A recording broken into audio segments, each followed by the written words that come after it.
अस्सलाम वालेकुम, मैं हूं डॉक्टर शाज़िया अनवर चीमा और आर्टफुल पॉलिटिक्स की एक नई एपिसोड के साथ आपकी खिदमत में हाजिर हूं। आज हम अंकारा में होने वाला नेटो का समिट जो है उसके बारे में जो है वो बात करेंगे और उसका जो जॉइंट डिक्लेरेशन है वो भी सामने आ गया है। उस जॉइंट डिक्लेरेशन में क्या है और पिछले जो समिट है उसमें उससे इसमें क्या तब्दीली है, दोनों में फ़र्क क्या है। आम तौर पे लोग ये कहते हैं, अब ये जो है वो मीडिया पे भी बात होती है, एनालिस्ट भी कहते हैं कि नेटो जो है वो इरेलीवेंट है, नेटो के पास वो ताकत नहीं रही है, नेटो अपना जो है वो एक चार्म जो है वो खो चुका है। इस पे हम बाद में इस एपिसोड में बात करेंगे कि वो कितना चार्मिंग है या नहीं है। लेकिन फ़िलहाल नेटो समिट के लिए अंकारा की जगह का होना, तैयब रजब अर्दोआन जो हैं उनका उसको होस्ट करना और ट्रंप का वहाँ पहुँचना और अर्दोआन की बहुत ज़्यादा तारीफ़ करना, कहना कि मुझे बहुत पसंद है और मैं नेटो पे के समिट पे सिर्फ इस वजह से आया हूँ कि यहाँ पे मुझे रजब तैयब अर्दोआन ने बुलाया है। जो मेन इशू वहाँ पे डिस्कस हुए, ऑफ कोर्स उनमें एक यूक्रेन का मसला जो है एज एक्सपेक्टेड वो उस पे बात हुई। रशिया एक बहुत ही विसरल किस्म का और परपेचुअल थ्रेट है, इस पे बात हुई। और हमें यानी नेटो कंट्रीज़ को अपने जो मिलिट्री हार्डवेयर है उसको कैसे बढ़ाना है, अपनी डिटरेंस की कैपेसिटी पे पैसा कैसे लगाना है, उस पे बात हुई। और साथ में ये कि अपनी एनर्जी को डाइवर्सिफाई कैसे करना है, उस पे बात हुई। तो ये चारों पांचों बातें ही बहुत इम्पॉर्टेंट हैं।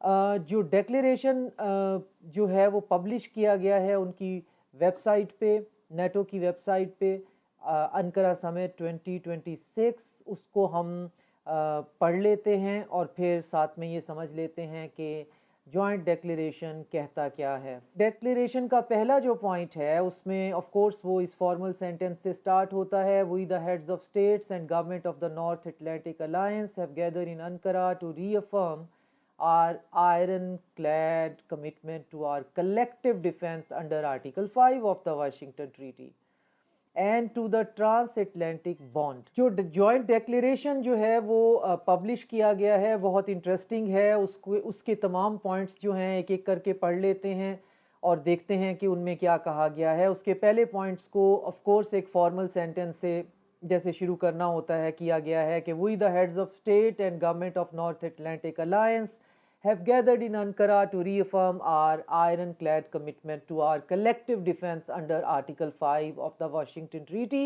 and the Transatlantic Bond। सारा मैं नहीं पढ़ूंगी, इसमें यही बात है कि जो आर्टिकल 5 है उसको रीअश्योर किया गया है कि हमारा जो है वो उस पर बहुत ज़्यादा इन्हसार है और हम उसको ज़्यादा हाईलाइट करते हैं। ये और बात है कि अगर आप एक्चुअल आर्टिकल 5 को पढ़ें तो जो उसके बारे में बताया और दिखाया जाता है कि जी आर्टिकल 5 का मतलब ये है कि नेटो के एक कंट्री के ऊपर अटैक होगा तो पूरे नेटो के लिए ये कंपलसरी हो जाएगा, ये उनके लिए लाजिम हो जाएगा कि वो उस मुल्क के बचाव के लिए चढ़ दौड़ेंगे और भाग पड़ेंगे।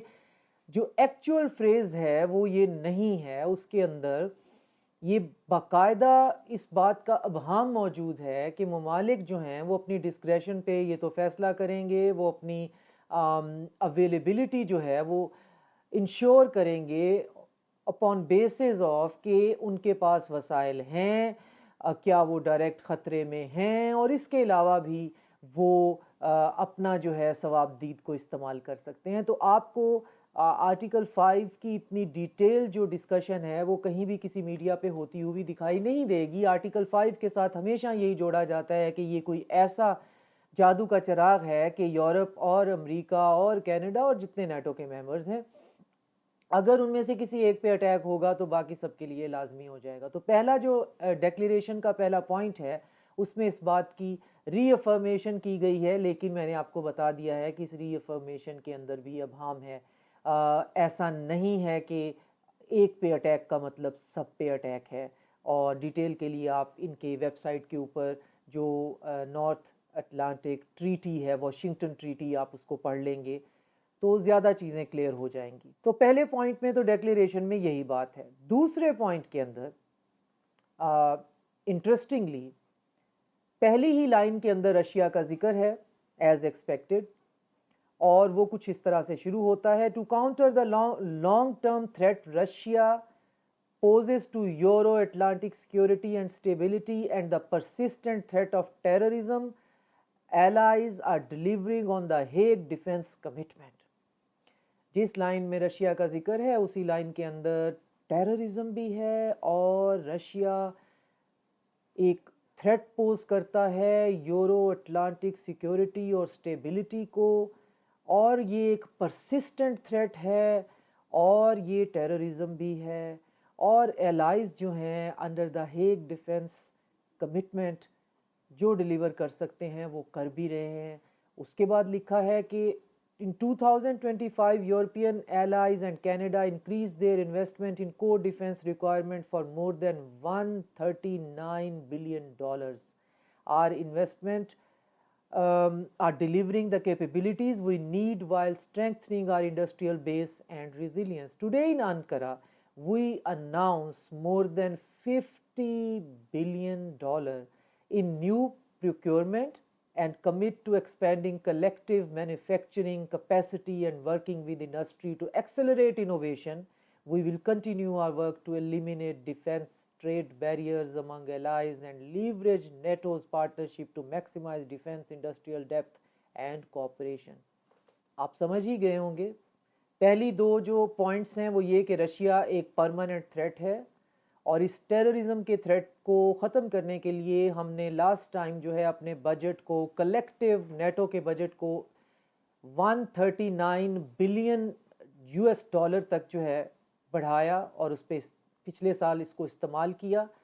$50 बिलियन हम इस साल प्लेज कर रहे हैं कि हम जितना हमारा टोटल बजट है उसके ऊपर $50 बिलियन लगाएंगे।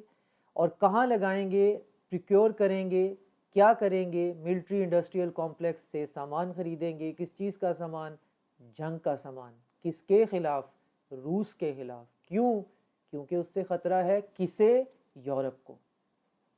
और यही वो जंग के तिबल हैं जो आपको यूरोप में सुनाई भी दे रहे हैं। फिनलैंड जैसा न्यूट्रल कंट्री जो है उसको नेटो का मेंबर बनाकर उसके लिए ना सिर्फ ये कि उसकी सिक्योरिटी के लिए प्रॉब्लम क्रिएट कर दिया गया है, बल्कि उसकी तरक्की, उसका सोशल वेलफेयर सिस्टम, सब कुछ जो है वो एट स्टेक लगा दिया गया है। वो बड़े सुकून के साथ एक न्यूट्रल कंट्री के तौर पे आराम से रह रहा था, तरक्की कर रहा था, तरक्की की राह पे गामजन था। एक खूबसूरत मुल्क है, लेकिन उसको वहाँ पे नेटो में शामिल करके और फिर उसके बाद वहाँ पे नेटो की बेसिस बनाने के बाद और रशिया के लिए एक फ्रंट लाइन बना दिया गया है। और कभी भी कोई ऐसा ख़तरा कि अगर रशिया को इस हद तक प्रोवोक किया गया कि उसने रिटेलिएट किया, तो बाल्टिक स्टेट्स के साथ साथ फिनलैंड जो है वो फ्रंट लाइन पे होगा। तो दूसरा पॉइंट जो है, अगेन मेरे लिए तो एक्सपेक्टेड है, रशिया रशिया रशिया, और रशिया एक भयानक जो है वो ख्वाब है, और उससे बचने के लिए हमें बस पैसे देने हैं। कहाँ से देने हैं? यूरोप के उस खूबसूरत सोशल वेलफेयर सिस्टम से जो बच्चों, बूढ़ों, माजूरों और तमाम मजबूरों के लिए ख़ास तौर पे काम करता है और आम आवाम की फलाह के लिए अमूमन काम करता है। ये सारी कटौती जो है उसी सोशल वेलफेयर के फंड से होगी, क्योंकि ये सोशल वेलफेयर स्टेट्स हैं।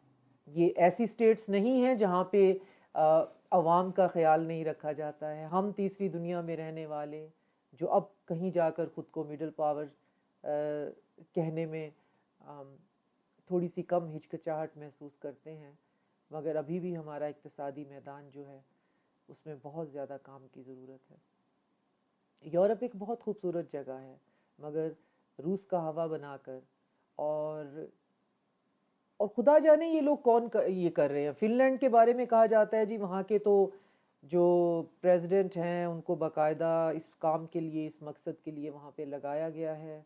बहुत से और मुल्कों के बारे में भी कहा जाता है। जर्मनी के जो चांसलर हैं वो तो वैसे ही जो हैं वो बैंकर हैं, उनका पास्ट ये है, और वही ग्लोबलिस्ट, अटलांटिसिस्ट सारे लोग इकट्ठे हुए हुए हैं। और आम आदमी से ना उनकी कोई कोई रेजोनेशन है, ना आम आदमी के साथ कि उनको कोई परवाह और फिक्र है। खैर, फिर हम अपने मुद्दे से हट जाएंगे। सेकंड पॉइंट्स के बाद हम थर्ड पॉइंट पे चलते हैं कि नेटो कंट्रीज़ ने, और नेटो से मुराद वही है हमारा ब्रॉडर वेस्ट। तो यूरोपियंस और अमेरिकन्स ने इस दफ़ा क्या डिसाइड किया है कि वो अपने डिफेंस के लिए क्या करने वाले हैं और क्यों करने वाले हैं। तो तीसरे पॉइंट्स में वो कह रहे हैं जी कि we are building the future a stronger Europe in a stronger NATO. अब यूरोप स्ट्रॉन्ग नहीं हो सकता जब तक कि नेटो स्ट्रॉन्ग ना हो। और हमें याद है कि दूसरी जंग अजीम के बाद नेटो के बनाने की वजह ही ये थी कि ये एक डिफेंसिव अलायंस थी, ऑफेंसिव नहीं थी।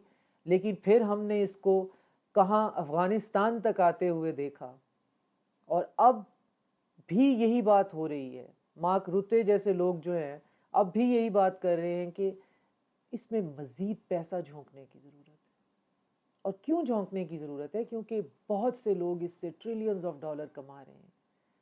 ये जितना असलहा ख़रीदा जाएगा, जितना सामान बनेगा, ये कहाँ बनेगा? मिलिट्री इंडस्ट्रियल कॉम्प्लेक्स में बनेगा। और फ़ायदा किसको होगा? उन्हीं ओलिगार्क को होगा। तो सेकंड पॉइंट में स्ट्रॉन्ग यूरोप बनाने की बात हो रही है। मॉडर्नाइज अलायंस, यूरोप जो है वो उसके allies Canada working with the United States are assuming greater responsibility for the alliance defence. Again उनसे पूछे कि आपको किससे डिफेंड खुद को करना है, कहाँ आप बैठे हुए हैं, कौन आप पे हमलावर होने वाला है? तो जवाब होगा Russia. NATO deterrence and defence जो है rest on the appropriate mix of nuclear, conventional and missile defence capabilities complimented bye space and cyber assets. और ये बात इंटरनलाइज करने वाली है। कहाँ ग्रीन की बात करने वाला यूरोप, कहाँ ह्यूमैनिटी और ह्यूमैनिटेरियन राइट्स की बात करने वाला यूरोप मिलकर बात कर रहे हैं, और इतना इजीली बात कर रहे हैं कि हमें अपनी डिटरेंस में न्यूक्लियर भी होना है। और न्यूक्लियर डिटरेंस भी अब एक सादी सी बात है, की भी जा सकती है, कहीं भी जा सकती है। उसी यूरोप में जिसमें पहली जंग अजीम देखी, जिसने दूसरी जंग अजीम की तबाही देखी, और उसके बाद डिसाइड किया कि यूरोपियन यूनियन बनाई जाएगी, वरना हम आपस में इसी तरह लड़ते रहेंगे। हमें लड़ना नहीं है, हमें आगे बढ़ना है। लेकिन अब अचानक से क्या ऐसा हो गया है कि फिर से हमें वहीं जाना है, फिर से हमें किसी से लड़ना है, हमें दुश्मन ढूंढना है। और लड़ना भी किससे है? Mix of nuclear, conventional and missile defence capabilities, और स्पेस और साइबर भी हमें चाहिए। We are committed to maintaining our combat advantage. We are investing in our ability to deploy, enable and sustain our armed forces and deliver our capability targets in all domain, including in deep precision strikes, integrated air and missile defense, और उसके बाद cutting edge technologies and intelligence capabilities we are developing, and in introspective transatlantic war fighting cloud and adopting powerful AI models। चौथा point है कि Ukraine contribute करता है, और ये दूसरे से भी ज़्यादा इंटरेस्टिंग है, और दोनों आपस में जुड़े हुए हैं। दूसरे में रशिया बहुत बड़ा थ्रेट है और हमें उससे जान बचानी है, और जान बचाने के लिए पैसा लगाना है, और टैक्स पेयर का पैसा लगाना है। आम यूरोपियन बाशिंदे की जेब से पैसा काटना है और हमें बचाना है। और चौथा पॉइंट अगेन वहीं पे आ गया कि यूक्रेन जो है वो ट्रांस एटलांटिक सिक्योरिटी के लिए बहुत इंपॉर्टेंट है। बड़ी अजीब बात है, यूक्रेन एक बफर जोन के तौर पे तो समझ में आता है, नोवारोसिया के रूप में तो समझ में आता है, एक न्यूट्रल कंट्री के तौर पे तो समझ में आता है, मगर यूक्रेन जो है वो ट्रांस एटलांटिक सिक्योरिटी के लिए इम्पॉर्टेंट है। इसकी कोई जस्टिफिकेशन मेरी समझ में नहीं आती है कि आप इसको नेटो के डिक्लेरेशन में शामिल कर लें कि वो कंट्रीब्यूट करता है हमारी सिक्योरिटी में। कैसे कंट्रीब्यूट करता है? 1/3 से ज़्यादा तो ऑलरेडी रशिया के पास चला जा चुका है पिछले 4 सालों में। कैसे उसने आपके साथ कंट्रीब्यूट किया, जो है जो ट्रांस अटलांटिक सिक्योरिटी में कैसे कंट्रीब्यूट किया? मेरा तो ख्याल है कि वो यूरोप का अफगानिस्तान है, और आप यूरोपियंस ने इसको खुद मिलकर बनाया है, अपना अफगानिस्तान। जितना जो है वो हार्ड लाइनर नेशनलिस्टिक यूक्रेनियन है, वो जो बच जाएंगे ये तो फिर यूरोपियन उनको भुगतेंगे तो इनको पता चलेगा कि कैसे उनके साथ डील करना है। बाकी 3 ओब्लास्ट जो हैं वो रशिया के पास हैं, ओडेसा तक उन्होंने आना है, और उसके बाद एक लैंडलॉक्ड अफ़गानिस्तान जो है वो यूरोप के बॉर्डर पे ज़रूर होगा, और रशिया को कोई दिलचस्पी नहीं है अनटिल एंड अनलेस, मेरी अंडरस्टैंडिंग के हिसाब से जितना मैं पार्स कर सकती हूँ। बाकी पैसा अपने जितना लगाना है वो लगाते रहिए। Ukraine contributes to transatlantic security, and allies stand united in our unwavering support for Ukraine in defending its freedom, sovereignty and territorial integrity. अब क्लीशे है, ये हर कंट्री के लिए इस्तेमाल होता है, लेकिन फ्रीडम, सॉवरेनिटी और टेरिटोरियल इंटेग्रिटी जो है ये तब कहाँ थी जब कलर रेवोल्यूशन जो है वहाँ पे आया था। एक सॉवरन कंट्री था, तो विक्टोरिया न्यूलैंड वहाँ पे कुकीज़ यूरो मैदान में क्यों बांटती फिर रही थी? अपनी मर्जी की पपेट रिजीम वहाँ पे क्यों लगाई गई? एक सॉवरन कंट्री के लिए जिसकी टेरिटोरियल इंटेग्रिटी भी हो, उसके अंदर पूरा ब्रॉडर वेस्ट बैठ के एक प्रॉक्सी वॉर क्यों कर रहा है? एक पपेट की तरह उसको तबाह बर्बाद क्यों किया जा रहा है? Europeans, allies and Canada now finance the vast majority of security assistance to Ukraine through bilateral and multilateral means. Alliance underscore that this support must be equitable, predictable and sustainable in the long term. For 2026, Allies pledges 70 billion euros in military equipment assistance and training to Ukraine, and affirm their sovereign commitment to sustaining a at least equivalent level in 2027. जितना 70 billion 2026 में दे रहे हैं, तो 70 ही कम अज़ कम हम pledge करेंगे 2027 में। और प्लेज का लफ्ज़ जब भी किसी डॉक्यूमेंट में होता है, इसका मतलब है कि ये कहा गया है कि हम देंगे। कहाँ से देंगे, कैसे देंगे, उसमें कनाडा की बात हो रही है जी के, और यूरोपियन एलाइज बोथ जो हैं वो एक्विटेबल और सस्टेनेबल और प्रिडिक्टेबल जो है वो लॉन्ग टर्म मंसूबों के लिए पैसे देंगे। खुदा जाने वो मंसूबे कहाँ बनने हैं, मगर 70 बिलियन जो है वो यूरो इस दफ़ा प्लेज कर लिए गए हैं, और 70 ही 2027 में जो है वो दिए जाएंगे यूक्रेन को। और ज़ेलेंस्की हर जगह पे अपने उस फिटीक सूट में मौजूद भी इसीलिए होते हैं कि हमारे पास देने के लिए क्या है। वो तो वहाँ पे जो है वो पैट्रियट बैटरी जो हैं उसके लाइसेंस की बात कर रहे थे कि हमें उसके बनाने के लिए उसका लाइसेंस फ्राहम किया जाए। अब ये 70 बिलियन यूक्रेन को देकर भी क्या यूक्रेन पे मौजूद जो ग्राउंड रियलिटी है उसको बदला जा सकता है? तो वेस्टर्न मीडिया को अगर आप फॉलो करें तो यकीनन यूक्रेन एक बहुत बड़ा हवा है, और वहाँ पे स्टेलमेट है, और यूक्रेनियन जो हैं रशिया एक बहुत बड़ा हवा है, और रशिया और यूक्रेन के दरमियान स्टेलमेट है, और यूक्रेन जो है वो जंग जीत रहा है। मैंने अपने पिछले वीलॉग में भी बताया था कि रूस के अंदर जो जितने भी जो हैं वो हमले हो रहे हैं, ऑयल रिफाइनरीज पे जो ड्रोन से हमले हो रहे हैं, उनके साथ पेलोड तो इतने ज़्यादा लंबे फासले तक जाने वाले ड्रोन्स के साथ ज़्यादा पेलोड तो अटैच नहीं किया जा सकता, लेकिन उसके साथ केरोसिन ऑयल जो है थैलों में भरकर जो है वो किसी भी तरीके से वो ज़रूर साथ में है।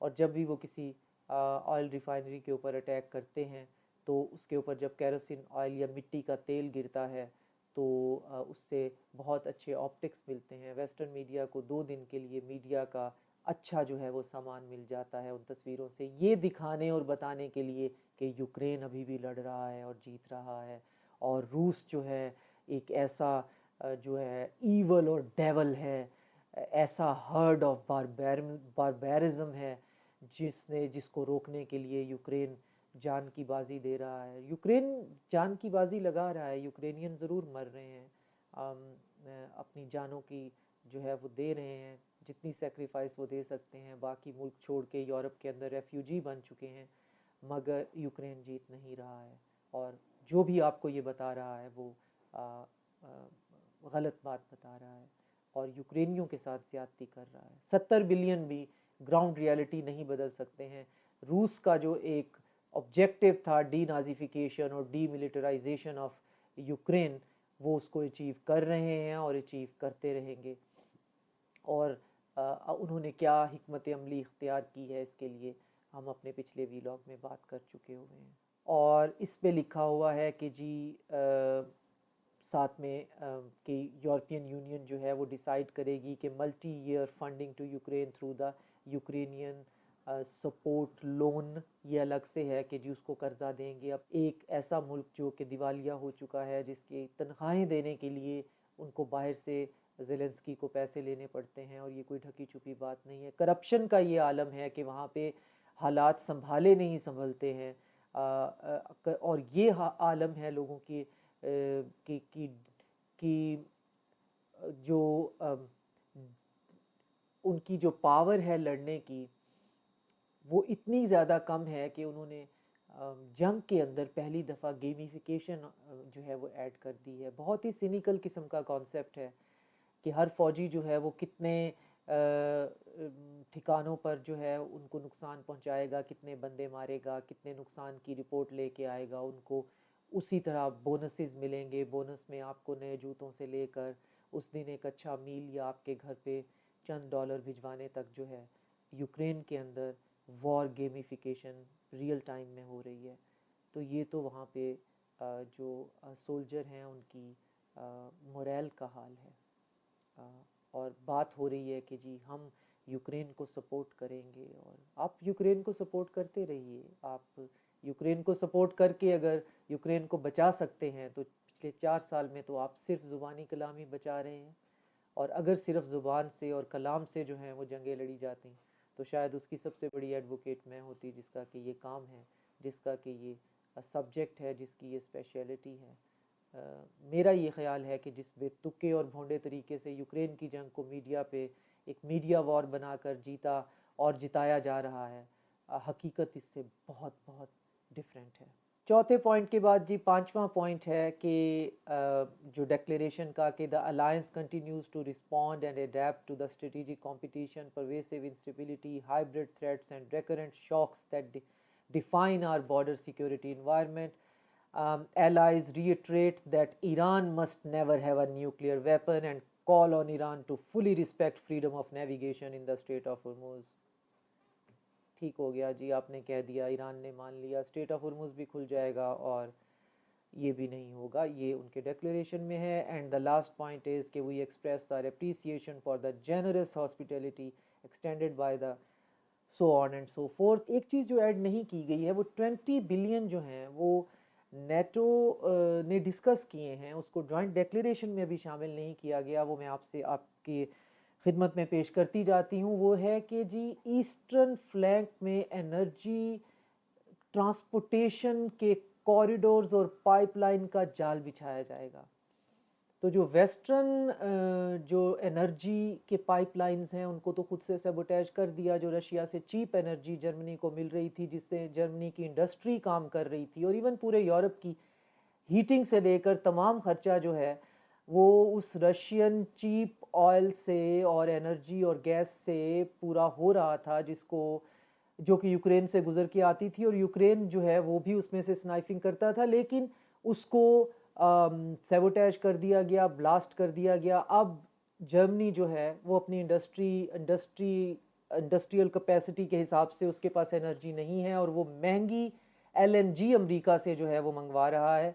अमेरिका तो इसमें खुश होगा, लेकिन यूरोप के पास अपना कोई सिक्योर एनर्जी का सोर्स नहीं है, जिसके लिए जो अब एक नया जो चीज़ आई है, क्योंकि वेस्टर्न जो है जो हमारी पाइपलाइंस हैं, जैसे नॉर्थ स्ट्रीम 1 है, नॉर्थ स्ट्रीम 2 है, तो वो तो हम काम नहीं कर सकते, और वो काम करना भी चाहें तो रशिया ने उसको डाइवर्सिफाई कर दिया है। वो नॉर्थ स्ट्रीम 1 और नॉर्थ स्ट्रीम 2 जो हैं अब किसी काम के नहीं हैं, क्योंकि रशिया ने वही गैस जो है वो चाइना की तरफ जो है वो शिफ्ट कर दी है। तो उसमें जो है वो ट्रांस साइबेरियन जो है वो पाइपलाइंस जो हैं वो चाइना की तरफ जा रही हैं। तो अब वो अगर अब चाहें भी तो इनको वो जो है नहीं चीज़ एनर्जी नहीं मिल सकती रशियन। तो अब ये ईस्टर्न फ्लैंक पे कोई एनर्जी का सोर्स बनाने की बात कर रहे हैं, जिसके अंदर ये जॉर्जिया से और ख़ास तौर पे जो टर्क स्ट्रीम है उसके जो है वो उसके वाया जो है वो तेल को किस तरीके से जो है मैं बार बार उसको तेल कह देती हूँ, गैस पाइपलाइंस हैं ये, तो वाया उसके वाया जो है वो गैस मंगवाई जाएगी। पता नहीं किस तरह से ये पूरी करते हैं, कैसे अपनी एनर्जी से को पूरा करते हैं, किस तरीके से ये अपना क्या न्यूक्लियर एनर्जी फ्रांस के पास मौजूद है, वो अपना काम कैसे चलाता है, जर्मनी का क्या बनने वाला है जहाँ पे डी इंडस्ट्रियलाइज उसको इस तरह से कर दिया है ग्रास रूट पे कि अब बात हो रही है कि जी वहाँ पे गाड़ियाँ बनाने वाली फैक्ट्रियों के अंदर टैंक बनाए जाएंगे, उनको हम इस तरह से शिफ्ट कर देंगे, और बाकी जो है इस एनर्जी क्राइसिस को क्या सिर्फ पूरा किया जाएगा अमेरिका की से आने वाली एनर्जी से, और या फिर ये कि जिसको ये ब्रॉडर वेस्ट में शेडो फ्लीट्स कहते हैं, वही शेडो फ्लीट जो घूम फिर के, शेडो फ्लीट तो ये उन जहाज़ों को कहते हैं जो इंग्लैंड में इंश्योर्ड नहीं हैं, तो जो इंग्लैंड में इंश्योर्ड हैं वो तो सारे जो हैं वो बिल्कुल लेजिट हैं, बाकी सबको वेस्टर्न मीडिया आपको शेडो फ्लीट कहता हुआ नज़र आएगा। कभी दिमाग में आए कि जी ये शेडो फ्लीट का क्या मतलब होता है, इसका मतलब ये होता है कि वो ब्रॉडर वेस्ट के अंदर इंश्योर्ड नहीं है। तो इंश्योरेंस कंपनीज तो पूरी दुनिया में मौजूद हैं, तो वही एनर्जी जो है वो 10 घरों से घूम कर दोबारा यूरोप पहुंच रही है, वो बिल्कुल ठीक है, चलने दें, ऐसा होने दें, लेकिन डायरेक्ट रशिया से हमने नहीं लेना, और रशिया जो है वो डायरेक्ट देने पर भी तैयार नहीं। तो घूम फिर के इसको सम अप हम यूँ कर सकते हैं कि इस दफ़ा नेटो का जो समिट है और जो डिक्लेरेशन है वो रशिया से शुरू होकर रशिया पे ही ख़त्म होता है। रशिया का थ्रेट है तो हमें जो है वो $70 बिलियन जो हैं कम से कम अपनी प्रोक्योरमेंट पे लगाने हैं। रशिया का थ्रेट है तो यूक्रेन हमारी सिक्योरिटी और स्टेबिलिटी के लिए इम्पॉर्टेंट है, तो 50 बिलियन यूरो उसको देने हैं। रशिया का थ्रेट है और रशिया का प्रॉब्लम है तो एनर्जी हमने अपनी डाइवर्सिफाई करनी है और 20 उसको देने हैं, और यूक्रेन को हमने लोन देना है। तो बात रशिया से शुरू होती है, रशिया पे ख़त्म हो जाती है। ऐसे लगता है जैसे रूसोफोबिया एक नेक्स्ट लेवल पे यूरोप के अंदर पहुंच गया है, और ये जो वॉर मॉन्गरिंग के ड्रम बीट्स हैं ये अब इतने ऊंचे सुनाई दे रहे हैं कि एक आम बंदा जो अपना नेशनल मीडिया फॉलो करता है या एक आम बंदा जो नेशनल अखबार पढ़ता है यूरोप के अंदर, वो बिल्कुल ये समझने से कासिर है कि हालात उससे बिल्कुल बरअक्स हैं जो उनको बताए जा रहे हैं। जंग उनके दरवाजे पे नहीं है। रशिया जो है वो चाइना की तरह इक्तसादी तरक्की में इंटरेस्टेड है, वो यूरो एशिया की अलायंसेस में इंटरेस्टेड है, वो इकोनॉमी की डाइवर्सिफाई करने में इंटरेस्टेड है, वो करेंसी की मॉडिफिकेशन में इंटरेस्टेड है, वो नए कॉरिडोर और नए एवेन्यू ढूंढने में इंटरेस्टेड है। एक छोटा सा चुहावा सा यूरोप जो है वो उसका मसला नहीं है, लेकिन अगर ये चुहावा जो है ये बार बार बार बार जो है अपने दांत गाड़ता रहेगा, कभी रोमेनिया से तो कभी जॉर्जिया से तो इस वक्त यूक्रेन से, मोल्दोवा में रिसेंटली वहाँ पे अपनी मर्जी की हुकूमत ये ले आए हैं, तो हर वो पॉइंट जो कि एक ऐसा पॉइंट है जो ट्रिगर कर सकता है उसको आखिर लम्हे तक ट्रिगर किया जाएगा। तो फिर रशिया के अंदर तो आवाज़ें उठ रही हैं कि हमें अपनी डिटरेंस और रेड लाइंस जो हैं वो दोबारा से रीशोर करने की ज़रूरत है। हम कह देते हैं ये चीज़ हमारी रेड लाइन है, हम कह देते हैं कि नेटो जो है वो ईस्टवर्ड एक्सपेंड नहीं करेगा, नेटो जो है वो रशिया के बॉर्डरिंग कंट्रीज़ को अपने अंदर शामिल नहीं करेगा, जैसे कि बेलारूस, जैसे कि यूक्रेन, जैसे कि बाकी कंट्रीज़ जो कि यूरोपियन यूनियन और